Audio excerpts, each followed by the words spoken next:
जय हिंद दोस्तों, आप सभी का हमारे YouTube चैनल विद्यालय एजुकेशन में स्वागत है। आज हम आपके लिए बिहार जूनियर शिक्षक भर्ती 2.0 जीके, जीएस और एसएसटी के महत्वपूर्ण क्वेश्चन लेकर आए हैं। इस क्लास में आपको फुल रिवीजन क्लास होने वाली है और ये क्लास आपकी क्लास 6 to 8 और जिन विद्यार्थियों का 9 और 10 में क्या है एसएसटी है, उन भी विद्यार्थियों के लिए ये क्लास बेहद इंपॉर्टेंट है। और इसमें आपको एजुटेरियम 5000 बुकलेट सीरीज जो है उसके उसी के द्वारा क्वेश्चन करवाए जा रहे हैं। इसमें आपको जितने भी क्वेश्चन मिलेंगे सब एनसीईआरटी बेस होंगे, अर्थात एनसीईआरटी जो वहाँ का सिलेबस भी है। आपने सुना होगा कि जो वहाँ के अतुल प्रसाद चेयरमैन है बीपीएससी के, उन्होंने कहा भी है कि एनसीईआरटी और एससीईआरटी बेस्ड क्वेश्चन ही हम पूछेंगे। इसलिए आपके ये जो क्वेश्चन है इसलिए भी आपके बहुत ज्यादा महत्वपूर्ण हो जाते हैं। तो चलिए शुरू करते हैं आज के इस वीडियो में। आज के इस वीडियो में आपको बहुत सारे क्वेश्चन आपको एनसीईआरटी के ही हूबहू देखने को मिलेंगे। आपका पहला क्वेश्चन है, वाक एवं अभिव्यक्ति की स्वतंत्रता के अंतर्गत निम्न में से कौन शामिल है? प्रेस की स्वतंत्रता, प्रदर्शन एवं विरोध का अधिकार, चुप रहने की स्वतंत्रता, हड़ताल का अधिकार। इसमें से कौन कौन से शामिल है ये बताना है। तो इसमें आपको प्रेस की स्वतंत्रता है, प्रदर्शन एवं विरोध का अधिकार है, एकदम सही। चुप रहने की स्वतंत्रता है, हड़ताल का अधिकार। इसमें हड़ताल का अधिकार आपका नहीं है, हड़ताल करने का अधिकार आपका 21 में है, जो है आपका ये इसका राइट आंसर हो जाएगा डी ऑप्शन 1 2 3, ये आपका सही आंसर हो जाएगा। नेक्स्ट क्वेश्चन है आर्टिकल क्वेश्चन नंबर 2, संविधान के किस अनुच्छेद में यह वर्णित है कि राज्य न्यायपालिका को कार्यपालिका से पृथक करेगा? तो राज्य न्यायपालिका को कार्यपालिका से पृथक करेगा, यह अनुच्छेद आपका 50, जो अनुच्छेद 50 है उसमें वर्णित है। अनुच्छेद 42 की बात करेंगे। अनुच्छेद 42 में दिया हुआ है कि काम के जो अंतर्गत इसमें दिया हुआ है अनुच्छेद 42 में कि काम के न्याय संगत और मनोचित दशाओं का तथा प्रस्तुति सहायता का उपबंध किया गया है। आर्टिकल 42 में प्रस्तुति सहायता का उपबंध, ये आपको याद रखना है। अनुच्छेद 45 की बात करेंगे। अनुच्छेद 45 में 6 वर्ष से कम जो बच्चे हैं, 6 वर्ष से कम आयु वाले बच्चों को निःशुल्क कानूनी शिक्षा का प्रावधान किया गया है। और नेक्स्ट क्वेश्चन है, भारत की संसद निम्न में से किससे मिलकर बनती है? ये आपको बताना है। तो भारत की संसद है ये लोकसभा, राज्यसभा और राष्ट्रपति, इनसे मिलकर बनी होती है। इसका राइट आंसर सी ऑप्शन हो जाएगा। नेक्स्ट क्वेश्चन है, संविधान सभा के मूल अधिकारों, अल्पसंख्यकों एवं जनजातियों तथा बहिष्कृत प्रभावित क्षेत्रों के लिए परामर्शदाता समिति के अध्यक्ष कौन है? तो इसके लिए जो है मूल अधिकार, अल्पसंख्यकों एवं जनजातियों, इन सभी के लिए जो परामर्शदाता समिति के अध्यक्ष थे वो थे सरदार पटेल। जवाहरलाल नेहरू की बात करेंगे तो ये थे संघ शक्ति समिति के अध्यक्ष थे जवाहरलाल नेहरू आपके। और जेबी कृपलानी ये झंडा समिति के सदस्य थे। डॉक्टर राजेंद्र प्रसाद ये आपके संचालन समिति के सदस्य थे, संचालन या नियम समिति के सदस्य थे doctor Rajendra Prasad. Next question है आपका 5 नंबर क्वेश्चन में देखेंगे कि निम्न में से कौन सा प्रस्तावना के संदर्भ में सही है? प्रस्तावना संविधान का एक भाग है, प्रस्तावना को संशोधित नहीं किया जा सकता, केवल एक, केवल दो, एक और दो, ना तो एक ना ही दो। इसमें जो है राइट आंसर होगा प्रस्तावना संविधान का भाग है, ये इसका राइट आंसर हो जाएगा। प्रस्तावना को संशोधित नहीं किया जा सकता, ये गलत है। प्रस्तावना को संशोधित किया जा चुका है। नेक्स्ट क्वेश्चन है, देश के शासन में मूलभूत है और विधि बनाने में इन तत्वों को लागू करना राज्य का कर्तव्य होगा। यह निम्न में से किस संबंध में कहा गया है? मूल अधिकार, राज्य के नीति निर्देशक तत्व, मूल कर्तव्य, ए और बी दोनों। ये जो इसका राइट आंसर होगा ये हो जाएगा राज्य के नीति निर्देशक तत्व। नेक्स्ट आपका, लोकसभा को उसके कार्यकाल की समाप्ति से पूर्व ही भंग किया जा सकता है राष्ट्रपति के इच्छा अनुसार, अध्यक्ष स्पीकर के द्वारा, मंत्रिपरिषद की सलाह पर राष्ट्रपति के द्वारा, ये स्पीकर की सलाह पर राष्ट्रपति के द्वारा। ये जो राइट आंसर हो जाएगा, मंत्री परिषद की सलाह पर राष्ट्रपति के द्वारा लोकसभा को उसके कार्यकाल की समाप्ति के पहले ही भी भंग किया जा सकता है। क्वेश्चन नंबर 8 में देखेंगे, संयुक्त राष्ट्र के किस मुख्य अंग की सदस्य संख्या संयुक्त चार्टर में संशोधन करके 2 बार बढ़ाई गई? अंतर्राष्ट्रीय न्यायालय, सुरक्षा परिषद, न्यायिकता परिषद या आर्थिक एवं सामाजिक परिषद? जो इसका राइट आंसर होगा आपका वो है आर्थिक एवं सामाजिक परिषद, जो है इसी के द्वारा मुख्य अंग की सदस्यता संयुक्त चार्टर में 2 बार बढ़ाई गई। इस संविधान संशोधन द्वारा अधिनियम के द्वारा यह प्रावधान किया गया कि राष्ट्रपति जो है राष्ट्रीय आपातकाल को उद्घोषणा केवल मंत्रिमंडल की लिखित सिफारिश प्राप्त होने पर ही कर सकते हैं। इसका जो राइट आंसर होगा वो हो जाएगा आपका 44वें संविधान संशोधन। नेक्स्ट क्वेश्चन है एमाइलेज। एमाइलेज एंजाइम का स्राव किसके द्वारा होता है? एमाइलेज एंजाइम जो है इसका स्राव किसके द्वारा होता है? ये आपका अग्नाशय, अग्नाशय के द्वारा एमाइलेज एंजाइम का स्राव किया जाता है। वृक्क के बाहरी तथा भीतरी भाग को क्रमशः क्या कहते हैं? जो वृक्क होता है उसके बाहरी और भीतरी भाग को हम कहते हैं कॉर्टेक्स एवं मेडुला। कॉर्टेक्स, बाहरी भाग को कॉर्टेक्स और भीतरी भाग को मेडुला कहा जाता है। रक्त शर्करा, क्वेश्चन नंबर 12 देखेंगे कि रक्त शर्करा को नियंत्रित करने के लिए इंसुलिन का स्रावण किस ग्रंथ से होता है? इंसुलिन का श्रावण, तो इंसुलिन का जो श्रावण है वो होता है आपका अग्नाशय ग्रंथि से। अग्नाशय ग्रंथि के द्वारा ही इंसुलिन का श्रावण किया जाता है। मुद्रास्फीति, मुद्रास्फीति अर्थात महंगाई तथा बेरोजगारी के मध्य संबंधों को कौन दर्शाता है? तो मुद्रास्फीति और बेरोजगारी, तो इन दोनों के मध्य जो है फिलिप्स वक्र आपका संबंध दर्शाता है। घाटे की वित्तीय व्यवस्था का अर्थव्यवस्था पर क्या प्रभाव पड़ता है? घाटे की वित्तीय व्यवस्था, तो घाटे की जो वित्तीय व्यवस्था होती है उसका अर्थव्यवस्था पर आपको मुद्रा आपूर्ति में वृद्धि, क्या प्रभाव पड़ेगा? मुद्रा जो आपूर्ति है उसमें वृद्धि हो जाएगी, यह इसका प्रभाव है। नेक्स्ट है मुद्रास्फीति। भारत में मुद्रास्फीति के प्राकलन का सबसे प्रचलित माप कौन सा है? भारत में जो मुद्रास्फीति है इसके प्राकलन में सबसे प्रचलित माप है उपभोक्ता मूल्य सूचकांक, consumer price index. Consumer price index जो सीपीआई, इसका मतलब सबसे बेस्ट प्रचलित माप है। नेक्स्ट आपका निम्न में से कौन सा कथन सही है ये बताना है आपको। भारतीय रिजर्व बैंक का राष्ट्रीयकरण 1 जनवरी 1950 का किया गया। आरबीआई, तो आरबीआई की बात की गई है यहाँ पे। ये इसका भारतीय रिजर्व बैंक का लेखा वर्ष अप्रैल मार्च में है। इसमें बताना है कौन से सही हैं ये बताना है। इसका जो राइट आंसर हो जाएगा तो 1 जनवरी 1950 को ये भी गलत है और रिजर्व बैंक का लेखा वर्ष अप्रैल मार्च में ये भी गलत है। ना तो एक ना ही दो, क्योंकि जो भारतीय रिजर्व बैंक है इसका राष्ट्रीयकरण जो है 1 अप्रैल 1935 में हुआ था। जो इसकी जो स्थापना है रिजर्व बैंक की वो 1 अप्रैल 1935 में हुई थी, ये आपको याद रखना है। और इसका 1 जनवरी 1950 को राष्ट्रीयकरण नहीं हुआ था। नेक्स्ट क्वेश्चन आपका, निम्न में से कौन व्यापक मुद्रा कहलाती है? व्यापक मुद्रा की बात करेंगे तो आपका जो व्यापक मुद्रा है वो है M3 इसकी व्यापक मुद्रा है।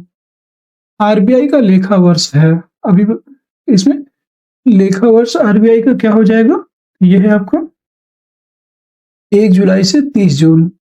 1 जुलाई से 30 जून इसका लेखा वर्ष है। यहाँ पे क्या दिया हुआ था, ये लेखा वर्ष अप्रैल मार्च, यही इसमें गलत था। और इसका आरबीआई का जो लेखा वर्ष है वो है 1 जुलाई से 30 जून। नेक्स्ट क्वेश्चन है, भौतिक मानचित्र में निम्न में से किसे शामिल किया जाता है? भौतिक मानचित्र पर्वत में भी पर्वत, पठार, मैदान, महासागर, देश या राज्यों की सीमाएं, ये सभी क्या है शामिल की जाती है। इसका जो राइट आंसर हो जाएगा, देश या राज्यों की सीमाएं जो है ये भौतिक में नहीं शामिल की जाती है, राजनीतिक में शामिल होती है। भौतिक में पर्वत, पठार, मैदान, महासागर यही वो शामिल की जाती है। नेक्स्ट क्वेश्चन है आपका, निम्नलिखित में से कौन सुमेलित नहीं है? कुंद्रेमुख लौह अयस्क सम्मिलित है। कोलार सोने के लिए प्रसिद्ध है, सही है। कोडरमा, कोडरमा आपका चांदी के लिए प्रसिद्ध नहीं है। जावर, जावर की खान जो है शीशे जस्ता के लिए है, ये भी सही है। तो कोडरमा आपका चांदी के लिए फेमस नहीं है। नेक्स्ट क्वेश्चन है आपका, पूर्ण गरीबी का क्या अभिप्राय है? पूर्ण गरीबी का क्या अभिप्राय है? पूर्णतः गरीब लोगों की संख्या के रूप में गरीबी, वर्तमान मूल्य स्तर के रूप में गरीबी, बेरोजगारी के पूर्ण स्तर के रूप में गरीबी, बुनियादी न्यूनतम कैलोरी की आवश्यकता। तो जो पूर्ण गरीबी है इसमें आपका सही आंसर हो जाएगा पूर्णतः गरीब लोगों की संख्या में के रूप में गरीबी, यही पूर्ण गरीबी होता है। नेक्स्ट क्वेश्चन है, भारत में कौन सा शहर सबसे पारंपरिक कढ़ाई शैलियों में से एक चिकनकारी के लिए विश्व प्रसिद्ध है? तो चिकनकारी की बात करेंगे उसके लिए आपका सबसे ज्यादा प्रसिद्ध है लखनऊ, लखनऊ उत्तर प्रदेश, ये चिकनकारी के लिए सबसे ज्यादा फेमस है। निम्न में से कौन सा देश स्थल रूढ़ देश है? स्थल रूढ़ देश है, ये बताना है। तो स्थल रूढ़ देश की बात करेंगे वो है आपका स्विट्जरलैंड, स्विट्जरलैंड यहाँ पर स्थल रूढ़ देश है। नेक्स्ट क्वेश्चन है कि निम्न में से कौन सी नदी हिमालय की पूर्ववर्ती नदी है? हिमालय की पूर्ववर्ती नदी है सिंधु, सतलज, ब्रह्मपुत्र। तो कौन सी होगी? ये है आपकी सिंधु भी है, सतलज भी है, ब्रह्मपुत्र भी है, ये सभी हिमालय की पूर्ववर्ती नदियां हैं, ये इसका राइट आंसर हो जाएगा। अंतरराष्ट्रीय तिथि रेखा किस महासागर से होकर गुजरती है? वेरी इंपॉर्टेंट क्वेश्चन है। ये आपके जो है प्रशांत महासागर, जो सबसे विश्व का सबसे बड़ा महासागर है प्रशांत महासागर, और प्रशांत महासागर से ही होकर गुजरती है इंटरनेशनल मैरीटाइम लाइन, जो है ये इसका राइट आंसर है। अंतरराष्ट्रीय तिथि रेखा जो है प्रशांत महासागर से होकर गुजरती है। कर्क रेखा निम्न में से किस दिशा से होकर गुजरती है? किस देश से है? दिशा नहीं, किस देश से है। तो किस देश से होकर कर्क रेखा नहीं गुजरती है, ये बताना है आपको। कर्क रेखा आपके किस देश से होकर नहीं गुजरती है? तो कर्क रेखा आपके कहाँ नहीं गुजरती है? तो वो है ब्राजील, ब्राजील से होकर के कर्क रेखा नहीं गुजरती है। कर्क रेखा आपके भारत से भी होकर गुजरती है, लीबिया, यूएई, बहामास और भारत, ये सभी कई देशों से होकर के गुजरती है।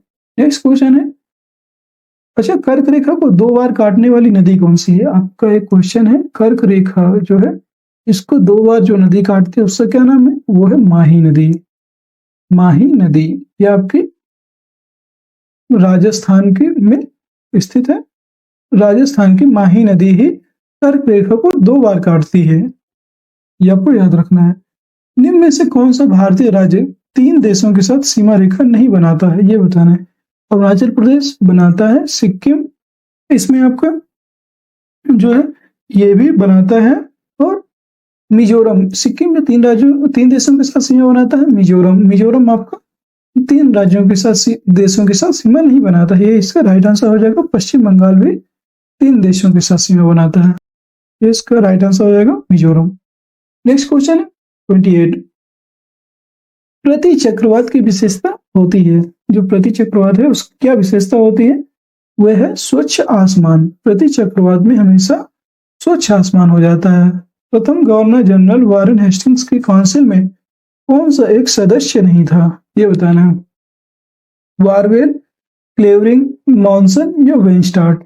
जो प्रथम गवर्नर जनरल वारेन हेस्टिंग्स थे इनकी शासन इनमें से वेनस्टार्ट जो है एक सदस्य नहीं था।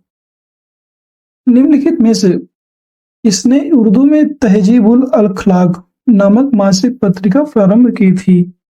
उर्दू में तहजीबुल अखलाक नामक मासिक पत्रिका प्रारंभ की थी, वो प्रारंभ करने वाले थे सर सैयद अहमद खान। सर सैयद अहमद खान ने तहजीबुल अखलाक, तहजीबुल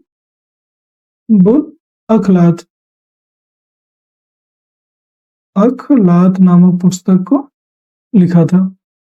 निम्नलिखित में से कौन एक गलत सुमेलित है, ये बताना है। सुरेंद्रनाथ बनर्जी इंडिया टुडे, ये इनकी पुस्तक नहीं थी। Jawaharlal Nehru discovery of India, एकदम सही। Subhash Chandra Bose fight for freedom, एकदम सही। पट्टाभी सीता रामैया, इन्होंने history of Indian national Congress, history of Indian national Congress की स्थापना की थी, मतलब पुस्तक लिखी थी, ये भी सही है। इसका जो सुरेंद्र नाथ बनर्जी है, ये इसका राइट आंसर हो जाएगा। अष्ट दिग्गज किसके दरबार में रहते थे? अष्ट दिग्गज की बात करेंगे तो अष्ट दिग्गज आपके कृष्ण देव राय के दरबार में रहते थे अष्ट दिग्गज। अष्ट प्रधान की बात करेंगे तो अष्ट प्रधान ये आपके शिवाजी के प्रशासन काल में रहते थे अष्ट प्रधान। अष्ट प्रधान की बात करेंगे तो इसमें जो है सात सात जो है सात सदस्य ब्राह्मण होते थे, ब्राह्मण थे 7 सदस्य और एक सदस्य अलग कास्ट का होता था। 7 सदस्य इसमें ब्राह्मण थे अष्ट प्रधान में। कृष्णदेव राय के द्वारा अष्ट दिग्गज जो है कृष्णदेव राय के द्वारा दरबार में रहते थे। पहली बार किसी के सती होने का प्रमाण कहाँ से प्राप्त होता है? तो जो पहली बार सती होने का प्रमाण है वो आपको भानुगुप्त के ऐरण अभिलेख में प्राप्त होता है। भानुगुप्त का ऐरण अभिलेख है, यहाँ से ही सबसे पहले सती प्रथा के साक्ष्य मिलते हैं। सती प्रथा के साक्ष्य यहीं से मिलते हैं। 34 के बाद 33 के बाद 34 नंबर क्वेश्चन है, इस युद्ध के पश्चात बाबर ने गाजी की उपाधि धारण की थी। गाजी की उपाधि कब धारण की? पानीपत का प्रथम युद्ध, खानवा का युद्ध, चंदेरी या घाघरा? तो जो पानीपत का जो बाबर ने गाजी की उपाधि धारण की थी ये आपके खानवा का युद्ध, खानवा के युद्ध से ये 1527 में हुआ था खानवा का युद्ध। इसी को विजय में जो है बाबर ने गाजी की उपाधि धारण की थी। पुरापाषाण युग के प्राप्त उपकरणों पर विचार कीजिए। जो पुरापाषाण युग है उसके जो उपकरण है उस पर विचार करना है। बेधक, कुरचनी और हाथ की कुल्हाड़ी ये तीनों प्राप्त हुए थे। ब्लेड का वहां पर नहीं, ब्लेड जो है पुरापाषाण काल के नहीं है। तो इसका जो राइट आंसर हो जाएगा 1, 2, 3। नेक्स्ट है, भारत के सुप्रीम कोर्ट में न्यायाधीशों की संख्या कैसे बढ़ाई जा सकती है? राष्ट्रपति की अधिसूचना द्वारा, संसदीय कानून द्वारा, भारत के संविधान में संशोधन द्वारा या सुप्रीम कोर्ट के एक अभ्यावेदन के द्वारा? तो इसका जो राइट आंसर है वो है आपका संसदीय कानून के द्वारा सुप्रीम कोर्ट में न्यायाधीशों की संख्या बढ़ाई जा सकती है। लाठी क्लब, लाठी क्लब की स्थापना निम्नलिखित में से किसने की थी? जो लाठी क्लब की स्थापना थी वो आपकी बाल गंगाधर तिलक, बाल गंगाधर तिलक के द्वारा आपको बीजीटी, बाल गंगाधर तिलक के द्वारा ही ये स्थापना की गई थी लाठी क्लब की। नेक्स्ट क्वेश्चन है आपका, निम्नलिखित में से कौन चतुराईपूर्ण निष्क्रियता की नीति के साथ जुड़ा हुआ है? चतुराईपूर्ण निष्क्रियता की जो नीति है वो उसके साथ जॉन लॉरेंस का नाम आता है। निम्नलिखित में से किस सिख गुरु ने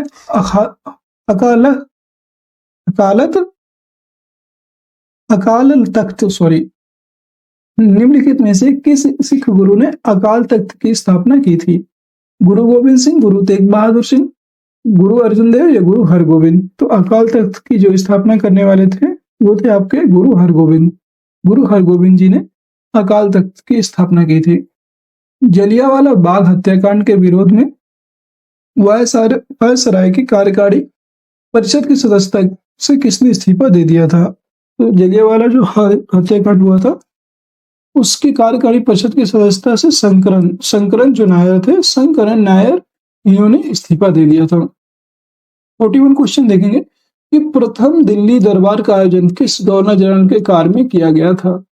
प्रथम जो दिल्ली दरबार था उसका आयोजन आपका लॉर्ड लिटन के काल में किया गया था। शक्ति का विमीय सूत्र क्या होगा? तो शक्ति का जो विमीय सूत्र है ये होता है ml2t-3, ml2t-3 इसका जो है विमीय सूत्र होता है, यही इसका राइट आंसर है। क्वेश्चन है, निम्नलिखित में से किस रंग के प्रकाश का पौधों द्वारा तीव्र अवशोषण होता है? किस रंग के प्रकाश का पौधों द्वारा सबसे तीव्र गति से अवशोषण होता है? नीला एवं लाल। जो ब्लू एवं रेड होता है, ब्लू और रेड दो रंगों को पौधों के द्वारा सबसे ज्यादा अवशोषण किया जाता है। नेक्स्ट क्वेश्चन है, गन मेटल किसका मिश्र धातु होता है? जो गन मेटल होता है वो आपका कॉपर प्लस टिन और जिंक, ये तीनों मिलकर के गन मेटल बनाते हैं। नेक्स्ट क्वेश्चन है, किस उत्प्रेरक की उपस्थिति में खाद्य वनस्पति तेल वसा में परिवर्तित किए जाते हैं? ऐसा कौन सा उत्प्रेरक है जिसकी उपस्थिति में वनस्पति तेल वसा में परिवर्तित किया जाता है? निकेल। निकेल जो है इसकी उपस्थिति में वनस्पति तेल को वसा में परिवर्तित किया जाता है। 46 है, नेत्रदान में कौन सा भाग दान किया जाता है? तो नेत्रदान में आपको कॉर्निया, जो कॉर्निया होती है वो दान किया जाता है। 47 की बात करेंगे। 47 नंबर क्वेश्चन है आपका, निम्न में से कौन सही नहीं है? तापमान के बढ़ने पर वायु में ध्वनि का वेग बढ़ता है। वायु में ध्वनि का वेग दाब पर निर्भर नहीं करता है। आर्द्रता के बढ़ने से वायु में ध्वनि का वेग कम हो जाता है। आयाम तथा आवृत्ति के परिवर्तन से वायु में ध्वनि का वेग प्रभावित नहीं होता है। इसमें से कौन सा सही नहीं है? तो इसका जो है राइट आंसर हो जाएगा वो है आर्द्रता के बढ़ने से वायु में ध्वनि का वेग कम हो जाता है। ये गलत हो जाएगा, यही इसका राइट आंसर है। नेक्स्ट है आपका, प्रत्यावर्ती धारा को दिष्ट धारा में परिवर्तित करने की युक्ति को कहते हैं? प्रत्यावर्ती धारा को दिष्ट धारा में परिवर्तित करने की जो युक्ति होती है उसको हम रेक्टिफायर कहा जाता है। रेक्टिफायर, रेक्टिफायर ये आपके राइट आंसर है, यही रेक्टिफायर। सूची 1 को सूची 2 से सुमेलित कीजिए। यहाँ पे सूची 1 को सूची 2 से सुमेलित करना है। लाइपेज, लाइपेज का क्या कार्य है? तो लाइपेज आपका वसा विघटन एवं एंजाइम, वसा विघटन एवं एंजाइम, लाइपेज का कार्य है वसा विघटन एवं एंजाइम। इसके बाद आपका जो है ट्रिप्सिन, ट्रिप्सिन की बात करेंगे। ट्रिप्सिन आपका प्रोटीन का पाचन करता है। एमाइलेज की बात करेंगे, कार्बोहाइड्रेट का पाचन। और इरेप्सिन, इरेप्सिन आपका पॉलीपेप्टाइड को अमीनो एसिड में चेंज करता है। इसका जो राइट आंसर हो जाएगा ए ऑप्शन हो जाएगा। नेक्स्ट है आपको 50 नंबर और आज की क्लास लास्ट क्वेश्चन है, कवियों का कवि, कवियों का कवि पोएट ऑफ पोएट किसे कहा जाता है? आपको ये बताना है। तो कवियों का जो कवि है ये शमशेर बहादुर सिंह, शमशेर बहादुर सिंह को कवियों का कवि कहा जाता है। दोस्तों आज की क्लास यहीं तक। आज की क्लास आपको कैसी लगी? अगर आपको वीडियो पसंद आए तो वीडियो को लाइक करिए, शेयर करिए और चैनल को सब्सक्राइब जरूर करिए ताकि आगे आने वाली वीडियो की सभी नोटिफिकेशन आपको मिल सके। और उम्मीद है आप सभी को ये वीडियो बहुत पसंद आया होगा और आपको एग्जाम तक ऐसे ही क्लास करते रहना है। आप कहीं से भी पढ़ रहे हैं, जहां भी पढ़ रहे हैं, उम्मीद है बहुत अच्छा पढ़ रहे होंगे और अपनी तैयारी को ऐसे ही मजबूत करते रहिए ताकि एग्जाम में आपको कोई भी प्रॉब्लम ना हो। आज के लिए बस इतना ही। जय हिंद, जय भारत।